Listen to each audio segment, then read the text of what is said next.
जो न्यायपूर्ण युद्ध करने में तत्पर था, ऐसे किसी योद्धा ने जब देखा कि हमारे शत्रु के शस्त्र नीचे गिर गए हैं और वह निशस्त्र हो गया है, तब वह स्वयं भी अपना शस्त्र छोड़कर अनिच्छा से शत्रु के सामने गया था। कोई योद्धा धनुष के अग्रभाग में लगे एवं खून की बड़ी मोटी धाराओं की वर्षा करने वाले शत्रु के द्वारा ही दूसरे शत्रुओं को मार रहा था। कोई एक योद्धा सिर कट जाने से यद्यपि कबंध दशा को प्राप्त हुआ था, तथापि उसने शत्रु की दिशा में वेग से उछलते हुए सिर के द्वारा ही रुधिर की वर्षा कर शत्रु को मार डाला था। जिसका चित्त गर्व से भर रहा था, ऐसे किसी योद्धा का सिर यद्यपि कट गया था तो भी वह ओठों को डसता रहा और हुंकार से मुखर होता हुआ चिरकाल बाद नीचे गिरा था। जो सांप के समान जान पड़ता था, ऐसे किसी योद्धा ने गिरते समय उल्का के समान अत्यंत भयंकर अपनी दृष्टि शत्रु के शरीर पर डाली थी। किसी पराक्रमी योद्धा ने शत्रु के द्वारा आधे काटे हुए अपने सिर को बाएं हाथ से थाम लिया और दाहिने हाथ से शत्रु का सिर काटकर नीचे गिरा दिया। किसी योद्धा का शस्त्र शत्रु तक नहीं पहुंच रहा था, इसलिए क्रोध में आकर उसने उसे फेंक दिया और अर्गल के समान लंबी भुजा से ही शत्रु को मारने के लिए उद्यत हो गया। किसी एक दयालु योद्धा ने देखा कि हमारा शत्रु सामने मूर्छित पड़ा है। जब उसे सचेत करने के लिए जल आदि अन्य साधन न मिले, तब उसने संभ्रम से युक्त हो वस्त्र के छोर की वायु से शीतल किए गए अपने ही रुधिर से उसे बार बार सिंचना शुरू कर दिया। क्रोध से कांपते हुए शूरवीर मनुष्य को जब मूर्छा आती थी, तब वे समझते थे कि विश्राम प्राप्त हुआ है। जब शस्त्रों की चोट लगती थी, तब समझते थे कि सुख प्राप्त हुआ, और जब मरण प्राप्त होता था, तब समझते थे कि कृतकृत्यता प्राप्त हुई है। इस प्रकार जब योद्धाओं के बीच महायुद्ध हो रहा था, ऐसा महायुद्ध की जो भय को भी भय उत्पन्न करने वाला था तथा उत्तम मनुष्य को आनंद उत्पन्न करने में तत्पर था। जहाँ हाथी अपनी सूंडों से कसकर वीर पुरुषों को अपनी ओर खींचते थे, पर वे वीर पुरुष उनकी सूंडें स्वयं काट डालते थे। जहाँ लोग घोड़ों को काटने के लिए उद्यत अवश्य होते थे, पर वे वेगशाली घोड़े अपने खुरों के आघात से उन्हें वहीं गिरा देते थे। जहाँ घोड़े सारथियों की प्रेरणा पाकर रथ खींचते थे, पर उनसे उनका शरीर घायल हो जाता था। जहाँ मस्तक रहित बड़े बड़े हाथी पड़े हुए थे और लोग उन पर पैर रखते हुए चलते थे। जहाँ पैदल सिपाहियों के शरीर एक दूसरे के वेगपूर्ण आघात से खंडित हो रहे थे। जहाँ उत्तम योद्धा अपने हाथों से घोड़ों की पूंछ पकड़कर इतने जोर से खींचते थे कि वे निश्चल खड़े रह जाते थे। जहाँ हाथों की चोट से हाथियों के गंडस्थल फट जाते थे तथा उनसे मोती निकलने लगते थे। जहाँ गिरते हुए हाथियों से रथ टूट जाते थे और उनकी चपेट में आकर अनेक योद्धा घायल होकर नीचे गिर जाते थे। जहाँ लोगों की नासिकाओं के समूह पड़ते हुए खून के समूह से आच्छादित हो रहे थे, अथवा जहाँ आकाश और दिशाओं के समूह खून के समूह से आच्छादित थे, और जहाँ हाथियों के कानों की फटकार से प्रचंड वायु उत्पन्न हो रही थी। इस प्रकार योद्धाओं के बीच भयंकर युद्ध हो रहा था, पर युद्ध के कुतूहल से भरा वीर रावण उस युद्ध को ऐसा मान रहा था जैसा कि मानो कुछ हो ही न रहा हो। उसने अपने सुमति नामक सारथी से कहा कि उस इंद्र के सामने ही रथ ले जाया जाए, क्योंकि जो हमारी समानता नहीं रखते, ऐसे उनके अन्य सामंतों के मारने से क्या लाभ है। तृण के समान तुच्छ इन सामंतों पर न तो मेरा शस्त्र उठता है और न महाभट रूपी ग्रास के ग्रहण करने में तत्पर मेरा मन ही इनकी ओर प्रवृत्त होता है। अपने आप की विडंबना कराने वाले इस विद्याधर ने शूद्र अभिमान के वशीभूत हो अपने आप को जो इंद्र मान रखा है, सो इसके उस इंद्रपना को आज मृत्यु के द्वारा दूर करता हूँ। यह बड़ा इंद्र बना है, ये लोकपाल इसी ने बनाए हैं। यह अन्य मनुष्यों को देव मानता है और विजयार्थ पर्वत को स्वर्ग समझता है। बड़े आश्चर्य की बात है कि जिस प्रकार कोई दुर्बुद्धि नट उत्तम पुरुष का वेश धर अपने आप को भुला देता है, उसी प्रकार यह दुर्बुद्धि क्षुद्र लक्ष्मी से मत होकर अपने आप को भुला रहा है तथा लोगों की हंसी का पात्र हो रहा है। शुक्र, शोणित, मांस, हड्डी और मज्जा आदि से भरे हुए माता के उदर में चीर काल तक निवास कर यह अपने आप को देव मानने लगा है। विद्या के बल से कुछ तो भी करता हुआ यह अधीर व्यक्ति अपने आप को देव समझ रहा है। जो इसका यह कार्य ऐसा है कि जिस प्रकार कौवा अपने आप को गरुड़ समझने लगता है।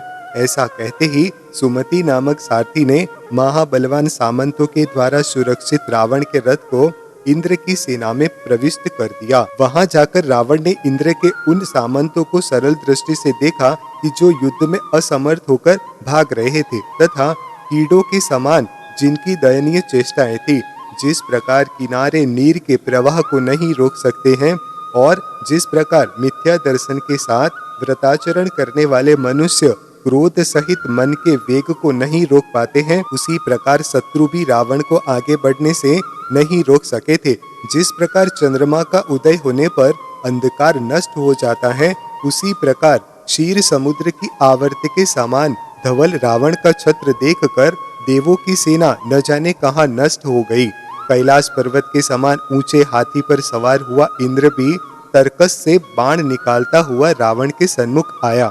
जिस प्रकार वेग बड़ी मोटी धाराओं के समूह को किसी पर्वत पर छोड़ता है, उसी प्रकार इंद्र भी कान तक खींचे हुए बाण रावण के ऊपर छोड़ने लगा। इधर रावण ने भी इंद्र के उन बाणों को बीच में ही अपने बाणों से छेद डाला और अपने बाणों से समस्त आकाश में मंडप सा बना दिया।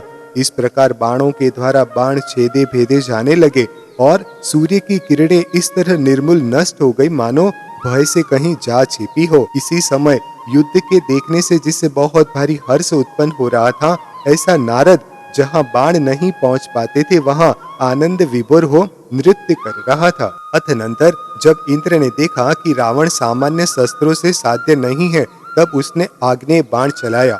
वह आग्नेय बाण इतना विशाल था कि स्वयं आकाश ही उसका ईंधन बन गया। धनुष आदि पौद्गलिक वस्तुओं के विषय में तो कहा ही क्या जा सकता है। जिस प्रकार बांसों के वन के जलने पर विशाल शब्द होता है, उसी प्रकार ज्वालाओं के समूह से भयंकर दिखने वाली आग्नेय बाण की अग्नि से विशाल शब्द हो रहा था। तदनंतर जब रावण ने अपनी सेना को आग्नेय बाण से आकुल देखा, तब उसने शीघ्र ही वरुण अस्त्र चलाया। उस बाण के प्रभाव से तत्क्षण ही महामेघों का समूह उत्पन्न हो गया। वह मेघ समूह पर्वत के समान बड़ी मोटी धाराओं के समूह की वर्षा कर रहा था। गर्जना से सुशोभित था और ऐसा जान पड़ता था मानो रावण के क्रोध से आकाश ही पिघल गया हो। ऐसे मेघ समूह ने इंद्र के उस आग्नेय बाण को उसी क्षण संपूर्ण रूप से बुझा दिया। तदनंतर इंद्र ने तामस बाण छोड़ा, जिससे समस्त दिशाओं और आकाश में अंधकार ही अंधकार छा गया। उस बाण ने रावण की सेना को इस प्रकार व्याप्त कर लिया कि वह अपना शरीर भी देखने में असमर्थ हो गई। फिर शत्रु की सेना को देखने की तो बात ही क्या थी। तब अवसर के योग्य वस्तु की योजना करने में निपुण रावण ने अपनी सेना को मोहग्रस्त देख प्रभास्त्र अर्थात प्रकाश बाण छोड़ा। सो जिस प्रकार जिन शासन के तत्व से मिथ्या दृष्टि का मत नष्ट हो जाता है, उसी प्रकार उस प्रभास्त्र से क्षण भर भी ही वह समस्त अंधकार नष्ट हो गया। तदनंतर रावण ने क्रोधवश नागास्त्र छोड़ा, जिससे समस्त आकाश रत्नों से दैदीप्यमान सर्पों से व्याप्त हो गया। इच्छा अनुसार रूप धारण करने वाले उन बाणों ने जाकर इंद्र के शरीर को निश्चेट कर दिया तथा सब उससे लिपट गए। जो महानील मणि के समान श्याम थे, वलय का आकार धारण करने वाले थे और चंचल जिह्वाओं से भयंकर दिखते थे, ऐसे सर्पों से इंद्र बड़ी आकुलता को प्राप्त हुआ। जिस प्रकार कर्म जाल से घिरा प्राणी संसार रूपी सागर में विवश हो जाता है, उसी प्रकार व्याल अर्थात सर्पों से घिरा इंद्र विवशता को प्राप्त हो गया। तदनंतर इंद्र ने गरुड़ास्त्र का ध्यान किया, जिसके प्रभाव से उसी क्षण आकाश सुवर्णमय पंखों की कांति के समूह से पीला हो गया, जिसका वेग अत्यंत तीव्र था। ऐसी गरुड़ के पंखों की वायु से रावण की समस्त सेना ऐसी चंचल हो गई मानो हिंडोला ही झूल रही हो। गरुड़ की वायु का स्पर्श होते ही पता नहीं चला कि नागबाण कहाँ चले गए। वे शरीर में कहाँ कहाँ बंधे थे, उन स्थानों का पता भी नहीं रहा। गरुड़ का आलिंगन होने से जिसके समस्त बंधन दूर हो गए थे, ऐसा इंद्र ग्रीष्म ऋतु के सूर्य के समान भयंकर हो गया। जब रावण ने देखा कि इंद्र नागपाश से छूट गया है, तब वह जिससे मद चर रहा था, ऐसे त्रिलोक मंडन नामक विजयी हाथी पर सवार हुआ। उधर से इंद्र भी क्रोधवश अपना ऐरावत हाथी रावण के निकट ले आया।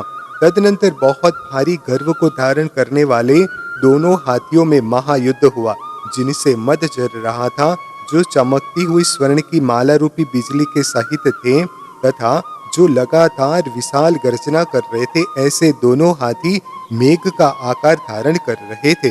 परस्पर के दांतों के आघात से ऐसा लगता था मानो भयंकर वज्र गिर रहा हो और उनसे शब्दायमान हो समस्त संसार कंपित हो रहा हो। जिनका शरीर अत्यंत चंचल था तथा वेग भारी था, ऐसे दोनों हाथी अपनी मोटी सूंडों को फैलाते, सिकोड़ते और ताड़ित कर रहे थे। साफ साफ दिखने वाली पुतलियों से जिनके नेत्र अत्यंत क्रूर जान पड़ते थे, जिनके कान खड़े थे और जो महाबल से युक्त थे, ऐसे दोनों हाथियों ने बहुत भारी युद्ध किया। तदनंतर शक्तिशाली रावण ने उछलकर अपना पैर इंद्र के हाथी के मस्तक पर रखा और बड़ी शीघ्रता से पैर की ठोकर देकर सारथी को नीचे गिरा दिया। बार बार आश्वासन देते हुए रावण ने इंद्र को वस्त्र से कसकर बांध अपने हाथी पर चढ़ा लिया। उधर इंद्रजीत ने भी जयंत को बांधकर किंकरों के लिए सौंप दिया। तदनंतर विजय से जिसका उत्साह बढ़ रहा था तथा जो शत्रुओं को संतप्त कर रहा था, ऐसा इंद्रजीत देवों की सेना के सन्मुख दौड़ा। उसे दौड़ता देख शत्रुओं को संताप पहुंचाने वाले रावण ने कहा कि हे वत्स, अब प्रयत्न करना व्यर्थ है, युद्ध के आदर से निवृत्त हो। विजयार्थवासी लोगों की इस सेना का सिर अपने हाथ लग चुका है। इसके हाथ लग चुकने पर दूसरा कौन हलचल कर सकता है। ये शूद्र सामंत जीवित रहे और अपने इच्छित स्थान पर जावें। जब धान के समूह से चावल निकाल लिए जाते हैं, तब छिलकों के समूह को अकारण ही छोड़ देते हैं। रावण के इस प्रकार कहने पर इंद्रजित युद्ध के उत्साह से निवृत्त हुआ। उस समय राजाओं का बड़ा भारी समूह इंद्रजित को घेरे हुए था। तदनंतर जिस प्रकार शरद ऋतु के बादलों का बड़ा लंबा समूह क्षण भर में विशीर्ण हो जाता है, उसी प्रकार इंद्र की सेना क्षण भर में विशीर्ण हो गई, इधर उधर बिखर गई। रावण की सेना में उत्तम उत्तम पटल, शंख, झरझर, बाजे तथा बंदी जनों के समूह के द्वारा बड़ा भारी जयनाद किया गया। उस जयनाद से इंद्र को पकड़ा जानकर रावण की सेना निराकुल हो गई। तदनंतर परम विभूति से युक्त रावण सेना से आकाश को आच्छादित करता हुआ लंका की ओर चला। उस समय वह बड़ा संतुष्ट था, जो सूर्य के रथ के समान थे, ध्वजाओं से सुशोभित थे और नाना रत्नों की किरणों से जिन पर इंद्रधनुष उत्पन्न हो रहे थे, ऐसे रथ उसके साथ थे, जो हिलते हुए सुंदर चमरों के समूह से सुशोभित थे, निश्चिंतता से किए हुए अनेक विलासों से मनोहर थे तथा नृत्य करते हुए से जान पड़ते थे। ऐसे घोड़े उसकी शोभा बढ़ा रहे थे, जिनके गले में विशाल शब्द करने वाले घंटा बंधे हुए थे, जिनके मद से निर्जर झर रहे थे, जो मधुर गर्जना कर रहे थे तथा भ्रमरु की पंक्ति जिनकी उपासना कर रही थी, ऐसे हाथी उसके साथ थे। इनके सिवाय अपनी अपनी सवारियों पर बैठे हुए बड़ी बड़ी सेनाओं के अधिपति विद्याधर उसके साथ चल रहे थे। इन सब के साथ रावण क्षण भर में ही लंका के समीप जा पहुंचा। तब रावण को निकट आया जा नगर की रक्षा करने वाले लोग, पूर्ववासी और भाई बांधव उत्सुक हो अर्घ ले लेकर बाहर निकले। तदनंतर कितने ही लोगों ने रावण की पूजा की तथा रावण ने भी कितने की वृद्ध जनों की पूजा की। कितने ही लोगों ने रावण को नमस्कार किया और रावण ने भी कितने ही वृद्ध जनों को मद रहित हो नमस्कार किया। लोगों की विशेषता को जानने वाला तथा नम्र मनुष्य से स्नेह रखने वाला रावण कितने ही मनुष्य को स्नेहपूर्ण दृष्टि से सम्मानित करता था। कितने ही लोगों को मंद मुस्कान से और कितने ही लोगों को मनोहर वचनों से समादृत कर रहा था।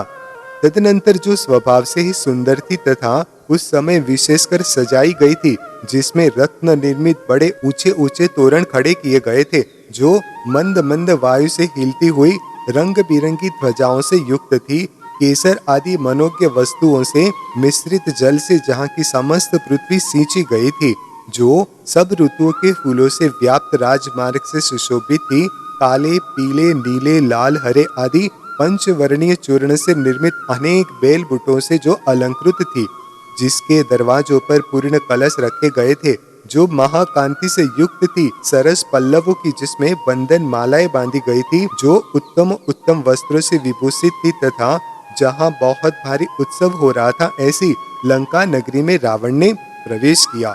जिस प्रकार अनेक देवों से इंद्र घिरा होता है, उसी प्रकार रावण भी अनेक विद्याधरों से घिरा था। उस समय वह अपने पूर्वोपार्जित पुण्य कर्म के प्रभाव से उत्तम सुख को प्राप्त हो रहा था। अत्यंत सुंदर तथा इच्छा अनुकूल गमन करने वाले पुष्पक विमान पर सवार था। उसके मुकुट में बड़े बड़े रत्न दैदीप्यमान हो रहे थे तथा उसकी भुजाएं बाजू बंदों से सुशोभित थी, जिसकी उज्जवल प्रभा सब और फैल रही थी। ऐसे हार को वह वक्षस्थल पर धारण कर रहा था और उससे ऐसा जान पड़ता था मानो उत्पन्न हुए फूलों के समूह से सुशोभित वसंत ऋतु ही हो, जो अतृप्तिकर हर्ष से पूर्ण थी तथा धीरे धीरे चमर ऊपर उठा रही थी। ऐसी स्त्रियां भाव भाव पूर्वक उसे देख रही थी। वह नाना प्रकार के बाजों के शब्द तथा मनोहर जय जयकार से आनंदित हो रहा था और नृत्य करती हुई उत्तम उत्तम वेश्याओं से सहित था। इस प्रकार उसने बड़ी प्रसन्नता से अनेक महोत्सवों से भरी लंका में प्रवेश किया और बंधुजन तथा नृत्य समूह से अभिनंदित हो अपने भवन में ही पदार्पण किया। गौतम स्वामी राजा श्रेणिक से कहते हैं कि जिसने पूर्वपार्जित पुण्य कर्म के प्रभाव से सब प्रकार की तैयारियों से युक्त समस्त शत्रुओं को तृण के समान जीतकर उत्तम वैभव प्राप्त किया था, ऐसा इंद्र विद्याधर पुण्य कर्म के क्षीण होने पर कांतिहीन तथा विभव से रहित हो गया। सो इस अत्यंत चंचल मनुष्य के सुख को धिक्कार है। तथा विद्याधर रावण अपने पूर्वपार्जित पुण्य कर्म के प्रभाव से समस्त बलवान शत्रुओं को निर्मूल नष्ट कर वृद्धि को प्राप्त हुआ। इस प्रकार संसार के समस्त कार्य कर्म जनित है, ऐसा जानकर हे भव्यजनों, अन्य पदार्थों में आसक्ति छोड़कर सूर्य के समान कांति को उत्पन्न करने वाले एक पुण्य कर्म का ही संचय करो। अथनंतर स्वामी के दुख से आकुल इंद्र के सामंत सहस्त्रार को आगे कर रावण के महल में पहुंचे। द्वारपाल के द्वारा समाचार देकर बड़ी विनय से सबने भीतर प्रवेश किया और सब प्रणाम कर दिए हुए आसनों पर यथायोग्य रीति से बैठ गए। तदनंतर रावण ने सहस्त्रार की ओर बड़े गौरव से देखा। तब सहस्त्रार रावण से बोला कि तूने मेरे पुत्र इंद्र को जीत लिया है, अब मेरे कहने से छोड़ दे। तूने अपनी भुजाओं और पुण्य की उदार महिमा दिखलाई, सो ठीक ही है, क्योंकि राजा दूसरे के अहंकार को नष्ट करने की ही चेष्टा करते हैं। सहस्त्रार के ऐसा कहने पर लोकपालों के मुख से भी यही शब्द निकला, सो मानो उसके शब्द की प्रतिध्वनि ही निकली थी। तदनंतर रावण ने हंसकर लोकपाल से कहा कि एक शर्त है, उस शर्त से ही मैं इंद्र को छोड़ सकता हूँ। वह शर्त यह है कि आज से लेकर तुम सब मेरे नगर के भीतर और बाहर बुहारी देना आदि जो भी कार्य हैं उन्हें करो। अब आप सबको प्रतिदिन ही यह नगरी धूली, अशुचि पदार्थ, पत्थर, तृण तथा कंटक आदि से रहित करनी होगी तथा इंद्र भी घड़ा लेकर सुगंधित जल से पृथ्वी सींचे। लोक में इसका यही कार्य प्रसिद्ध है और सब प्रकार के आभूषणों से विभूषित इनकी संभ्रांत देवियां पंचवर्ण के सुगंधित फूलों से नगरी को सजावें। यदि आप लोग आदर के साथ इस शर्त से युक्त होकर रहना चाहते हैं तो इंद्र को अब भी छोड़ देता हूँ, अन्यथा इसका छूटना कैसे हो सकता है। इतना कह रावण लज्जा से झुके हुए लोकपालों की ओर देखता तथा आप्तजनों के हाथ को अपने हाथ में ताड़ित करता हुआ बार बार हंसने लगा। तदनंतर उसने विनयावनत होकर सहस्त्रार से कहा। उस समय रावण सभा के हृदय को हरने वाली अपनी मधुर वाणी से मानो अमृत ही झर रहा था। उसने कहा कि हे तात, जिस प्रकार आप इंद्र के पूज्य हैं उसी प्रकार मेरे भी पूज्य हैं, बल्कि उससे भी अधिक। इसलिए मैं आपकी आज्ञा का उल्लंघन कैसे कर सकता हूँ। यदि यथार्थ में आप जैसे गुरुजन न होते तो यह पृथ्वी पर्वतों से छोड़ी गई के समान रसातल को चली जाती।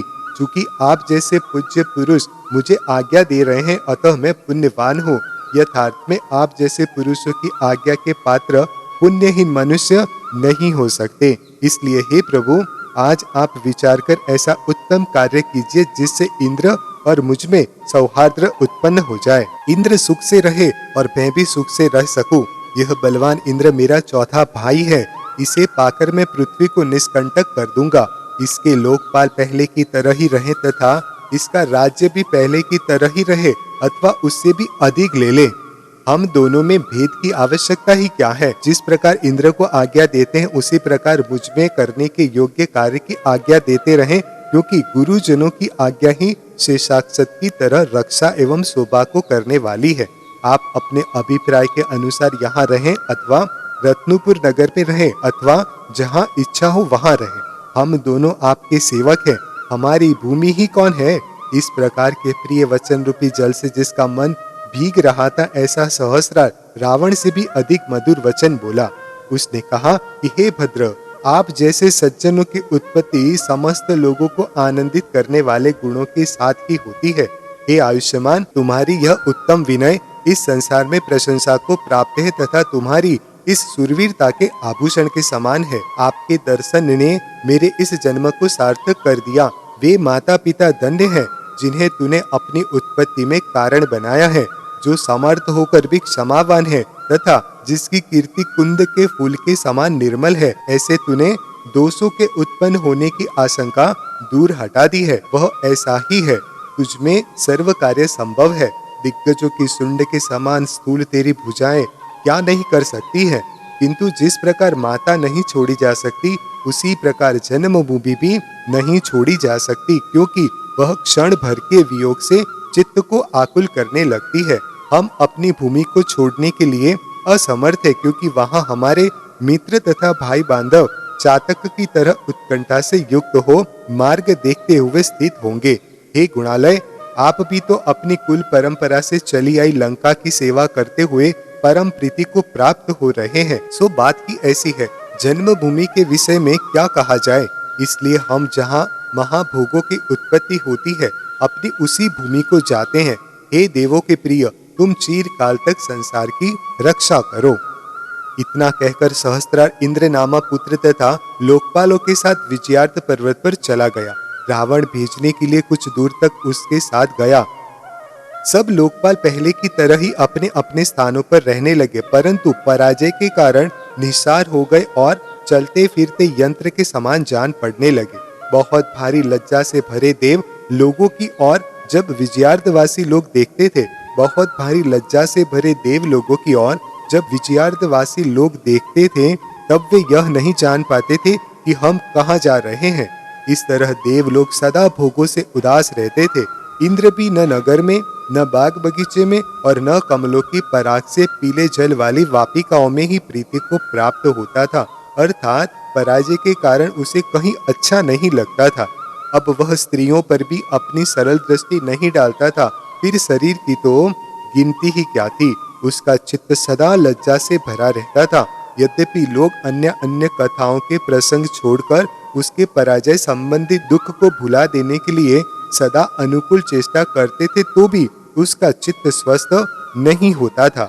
अतनंतर एक दिन इंद्र अपने महल के भीतर विद्यमान एक खंबे के अग्रभाग पर स्थित गंधमादन पर्वत के शिखर के समान सुशोभित जिनालय में बैठा था। विद्वान लोग उसे घेर कर बैठे थे। वह निरंतर पराजय का स्मरण करता हुआ शरीर को निरादर भाव से धारण कर रहा था। बैठे बैठे ही उसने इस प्रकार विचार किया कि विद्याओं से संबंध रखने वाले इस ऐश्वर्य को धिक्कार है, जो कि शरद ऋतु के बादलों के अत्यंत उन्नत समूह के समान क्षण भर में विलीन हो गया। वे शस्त्र, वे हाथी, वे योद्धा और वे घोड़े, जो कि पहले मुझे आश्चर्य उत्पन्न करते थे, आज सब के सब तृण के समान तुच्छ जान पड़ते हैं। अथवा कर्मों की इस विचित्रता को अन्यथा करने के लिए कौन मनुष्य समर्थ है? यथार्थ में अन्य सब पदार्थ कर्मों के बल से ही बल धारण करते हैं। निश्चय ही मेरा पूर्व संचित पुण्य कर्म, जो कि नाना भोगों की प्राप्ति कराने में समर्थ है, परीक्षण हो चुका है। इसीलिए तो यह अवस्था हो रही है। शत्रु के संकट से भरे युद्ध में यदि मर ही जाता तो अच्छा होता, क्योंकि उससे समस्त लोक में फैलने वाली अपकीर्ति तो उत्पन्न नहीं होती। जिसने शत्रुओं के सिर पर पैर रखकर जीवन बिताया, वह मैं अब शत्रु द्वारा अनुमत लक्ष्मी का कैसे उपभोग करूं? इसलिए अब मैं संसार संबंधी सुख की अभिलाषा छोड़ मोक्ष पद की प्राप्ति को धारण करता हूँ। इसीलिए अब मैं संसार संबंधी सुख की अभिलाषा छोड़ मोक्ष पद की प्राप्ति को जो कारण है, उन्हीं की उपासना करता हूँ। शत्रु के वेश को धारण करने वाला रावण मेरा महाबंधु बनकर आया था, जिसने कि इस असार सुख के स्वाद में लीन मुझको जागृत कर दिया। इसी बीच में गुणी मनुष्य के योग्य स्थानों में विहार करते हुए निर्वाण संगम नामा चारण रिधिधारी मुनि वहां आकाश मार्ग से जा रहे थे। सो चलते चलते उनकी गति सहसा रुक गई। तदनंतर उन्होंने जब नीचे दृष्टि डाली तो मंदिर के दर्शन हुए। प्रत्यक्ष ज्ञान के धारी महामुनि मंदिर में विराजमान जिन प्रतिमा की वंदना करने के लिए शीघ्र ही आकाश से नीचे उतरे। राजा इंद्र ने बड़े संतोष से उठकर जिनकी पूजा की थी, ऐसे उन मुनिराज ने विधि पूर्वक जिन प्रतिमा को नमस्कार किया। तदनंतर जब मुनिराज जिनेंद्र देव की वंदना कर चुप बैठ गए, तब इंद्र उनके चरणों को नमस्कार कर सामने बैठ गया और अपनी निंदा करने लगा। मुनिराज ने समस्त संसार के वृतांत का अनुभव कराने में अतिशय निपुण उत्कृष्ट वचनों से उसे संतोष प्राप्त कराया। अतनंतर इंद्र ने मुनिराज से अपना पूर्व भव पूछा। सो गुणों के समूह से विभूषित मुनिराज उसके लिए इस प्रकार पूर्व भव कहने लगे। हे राजन, चतुर्गति संबंधी अनेक योनियों के दुख रूपी महावन में भ्रमण करता हुआ एक जीव शिखापद नामा नगर में मनुष्य गति को प्राप्त हो दरिद्र कुल में उत्पन्न हुआ। वहां स्त्री पर्याय से युक्त हो वह जीव कुलवांता इस सार्थक नाम को धारण करने वाला हुआ। कुलवांता के नेत्र सदा किंचर से युक्त रहते थे। उसकी नाक चपटी थी और उसका शरीर सैकड़ों बीमारियों से युक्त था। इतना होने पर भी उसके भोजन का ठिकाना नहीं था। वह कर्मोदय के कारण जिस किसी तरह लोगों का जुठन खाकर जीवित रहती थी। उसके वस्त्र अत्यंत मलिन थे। दौर्भाग्य उसका पीछा कर रहा था। सारा शरीर अत्यंत रुक्ष था। हाथ पैर आदि अंग फटे हुए थे और खोटे केस बिखरे हुए थे। वह जहाँ जाती थी वहाँ लोग उसे तंग करते थे। इस तरह वह कहीं भी सुख नहीं प्राप्त कर सकती थी।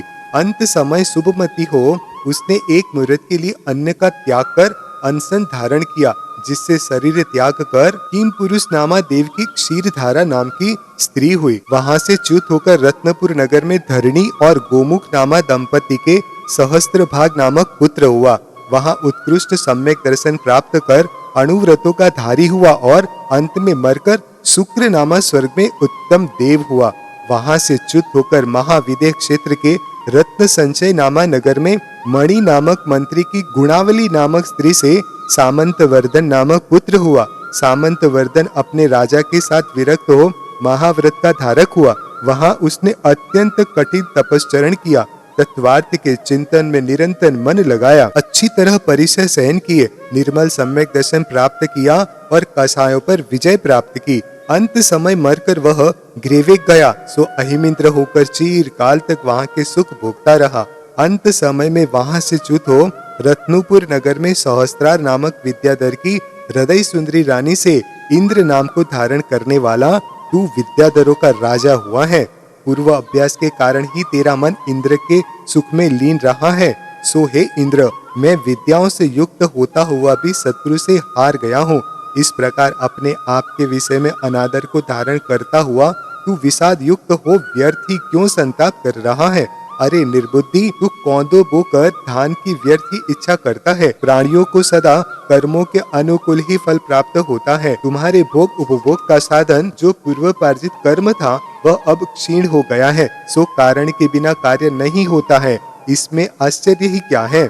तेरे इस पराभव में रावण तो निमित्त मात्र है। तूने इसी जन्म में कर्म किए हैं, उन्हीं से यह पराभव प्राप्त हुआ है। तूने पहले क्रीड़ा करते समय जो अन्याय किया है उसका स्मरण क्यों नहीं करता है? ऐश्वर्य से उत्पन्न हुआ तेरा मद चूंकि अब नष्ट हो चुका है, इसलिए अब तू पिछली बात का स्मरण कर। जान पड़ता है कि बहुत समय हो जाने के कारण यह वृतांत स्वयं तेरी बुद्धि में नहीं आ रहा है, इसलिए एकाग्रचित होकर सुन। मैं कहता हूँ, अरिंजयपुर नगर में वन्हीवेग नामा विद्याधर राजा था। सो उसने वेगवती रानी से उत्पन्न आहल्या नामक पुत्री का स्वयंवर रचा था।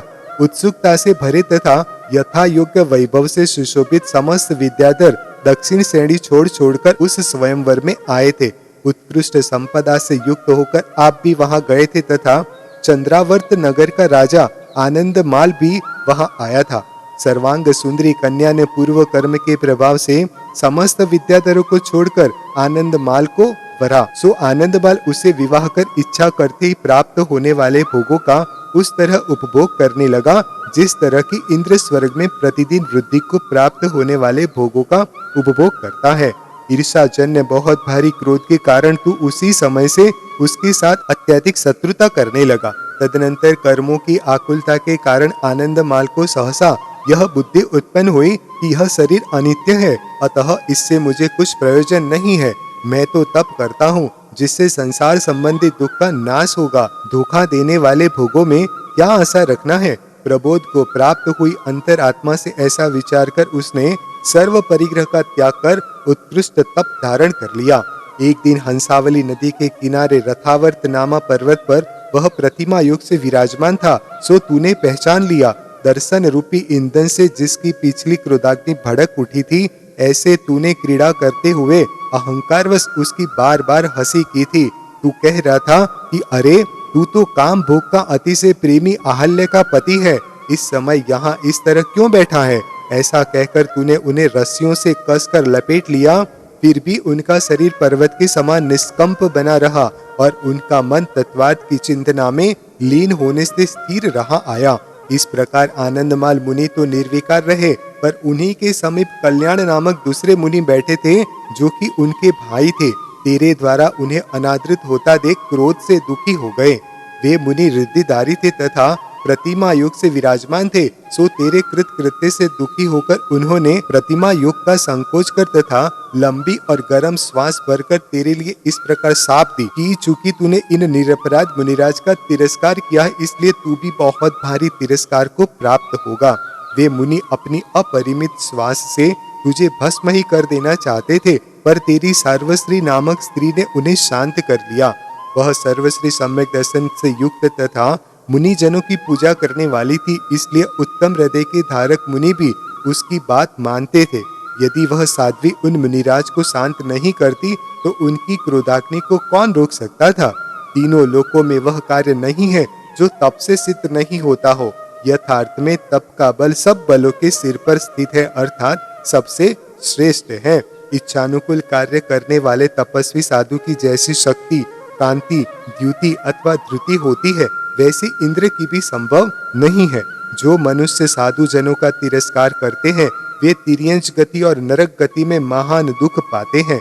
जो मनुष्य मन से भी साधु जनों का पराभव करता है, वह पराभव उसे परलोक तथा इस लोक में परम दुख देता है। जो दुष्ट चित्त का धारी मनुष्य निर्ग्रंथ मुनि को गाली देता है अथवा मारता है, उस पापी मनुष्य के विषय में क्या कहा जाए। मनुष्य मन वचन काय से जो कर्म करते हैं, वे छूटते नहीं हैं और प्राणियों को अवश्य ही फल देते हैं। इस प्रकार कर्मों के पुण्य पाप रूप फल का विचार कर अपनी बुद्धि धर्म में धारण करो और अपने आप को दुखों से बचाओ। इस प्रकार मुनिराज के कहने पर इंद्र को अपने पूर्व जन्मों का स्मरण हुआ। उन्हें स्मरण करता हुआ वह आश्चर्य को प्राप्त हुआ। तदनंतर बहुत भारी आदर से भरे इंद्र ने निर्ग्रंथ मुनिराज को नमस्कार कर कहा कि हे भगवान, आपके प्रसाद से मुझे उत्कृष्ट रत्नत्रय की प्राप्ति हुई है, इसलिए मैं मानता हूँ कि अब मेरे समस्त पाप मानो क्षण भर में ही छूट जाने वाले हैं। जो बोधि अनेक जन्मों में भी प्राप्त नहीं हुई, वह साधु समागम से प्राप्त हो जाती है। इसलिए कहना पड़ता है कि साधु समागम से संसार में कोई भी वस्तु दुर्लभ नहीं रह जाती है। इतना कहकर निर्वाण संगम मुनिराज तो उधर इंद्रों के द्वारा वंदित हो यथेच्छ स्थान पर चले गए। इधर इंद्र भी गृहवास से अत्यंत निर्वेद को प्राप्त हो गया। उसने जान लिया कि रावण पुण्य कर्म के उदय से परम अभ्युदय को प्राप्त हुआ है। उसने महापर्वत के तट पर विद्यमान वीर्य दृष्ट की बार बार स्तुति की। मनुष्य पर्याय को जल के बबुला के समान निस्सार जानकर उसने धर्म में अपनी बुद्धि निश्चल की, अपने पाप कर्मों की बार बार निंदा की। इस प्रकार महापुरुष इंद्र ने रत्नपुर नगर में पुत्र के लिए राज्य संपदा सौंपकर अन्य अनेक पुत्रों तथा लोकपालों के समूह के साथ समस्त कर्मों को करने वाली जैनेश्वरी दीक्षा धारण कर ली। उस समय उसका मन अत्यंत विशुद्ध था तथा समस्त परिग्रह का उसने त्याग कर दिया था। यद्यपि उसका शरीर इंद्र के समान लोकोत्तर भोगों से लालित हुआ था, तो भी उसने अन्य जन जिसे धारण करने में असमर्थ थे ऐसा तप का भार धारण किया था। प्रायः करके महापुरुषों की रुद्र कार्यों में जैसी अद्भुत शक्ति होती है, वैसी ही शक्ति विशुद्ध कार्यों में भी उत्पन्न हो जाती है। तदनंतर दीर्घ काल तक तप कर शुक्ल ध्यान के प्रभाव से कर्मों का क्षय कर इंद्र निर्वाण धाम को प्राप्त हुआ। गौतम स्वामी राजा श्रेणिक से कहते हैं कि हे राजन, देखो, बड़े पुरुषों के चरित्र अतिशय शक्ति से संपन्न तथा आश्चर्य उत्पन्न करने वाले हैं। ये चीर काल तक भोगों का उपार्जन करते हैं और अंत में उत्तम सुख से युक्त निर्वाण पद को प्राप्त हो जाते हैं। इसमें कुछ भी आश्चर्य नहीं है कि बड़े पुरुष समस्त परिग्रह का संग छोड़कर ध्यान के बल से क्षण भर में पापों का नाश कर देते हैं। क्या बहुत काल से इकट्ठी की हुई ईंधन की बड़ी राशि को कण मात्र अग्नि क्षण भर में विशाल महिमा को प्राप्त हो भस्म नहीं कर देती? ऐसा जानकर हे भव्यजनों, यत्न में तत्पर हो अंतःकरण को अत्यंत निर्मल करो। मृत्यु का दिन आने पर कोई भी पीछे नहीं हट सकते, अर्थात मृत्यु का अवसर आने पर सबको मरना पड़ता है। इसलिए सम्यक ज्ञान रूपी सूर्य की प्राप्ति करो।